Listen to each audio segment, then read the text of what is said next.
ആസ്കോമൈസീഡ്സിൻ്റെ fungal റീപ്രൊഡക്ഷനിൽ വരുന്ന ഒരു സ്ട്രക്ചറാണ് ആസ്കോകാർപ്പി എന്ന് പറയുന്നത്. സോ ഒരു ആസ്കോകാർപ്പ് 3 ടൈപ്പ് ഉണ്ട്. അതിൽ ഇമ്പോർട്ടൻ്റ് ആയിട്ടുള്ള ഒരു ടൈപ്പാണ് പെരീത്തീസിയം. സോ പെരീത്തീസിയത്തിൻ്റെ ഒരു സ്ട്രക്ചറാണ് ഇവിടെ കൊടുത്തേക്കുന്നത്. ഇതിൻ്റെ എൻറ്റയർ ആയിട്ടുള്ള ഡീറ്റെയിൽഡ് എക്സ്പ്ലനേഷൻ എൻ്റെ ചാനലിൽ കൊടുത്തിട്ടുണ്ട്. ചാനലൊന്ന് ചെക്ക് ചെയ്യുക, ഇഷ്ടപ്പെട്ടെങ്കിൽ ഒന്ന് ലൈക്ക് ചെയ്യുക. സോ ഈ ഒരു സ്ട്രക്ചറിൽ ഏറ്റവും ഇമ്പോർട്ടൻ്റ് ആയിട്ട് പറയാനുള്ളത് ഇവയുടെ ഓപ്പണിംഗ് ആണ്.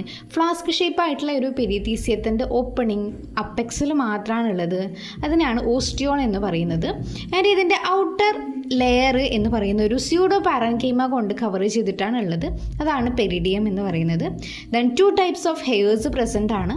ഓസ്റ്റിയോളിൻ്റെ പോർഷനിൽ കാണുന്ന ഈ ഒരു ഹെയർസിനെ പെരിഫൈസസ് എന്നും ആസ്കസിന് ചുറ്റും കാണുന്ന ഈ സ്റ്റെറൈൽ ഹെയർസിനെ പാരാഫൈസസ് എന്നും പറയുന്നു. ഇതാണ് ആസ്കസ് അല്ലെങ്കിൽ ആ ഒരു സാക്ക് ലൈക്ക് സ്ട്രക്ചർ. ഇതിൽ 8 ആസ്കോസ്പോസ് പ്രസൻ്റ് ആയിരിക്കും. ഈ സ്റ്റെറൈൽ ഹെയർസും ആസ്കസും കാണുന്ന ഈ ഒരു റീജിയനാണ് ഹൈമേനിയം എന്ന് പറയുന്നത്.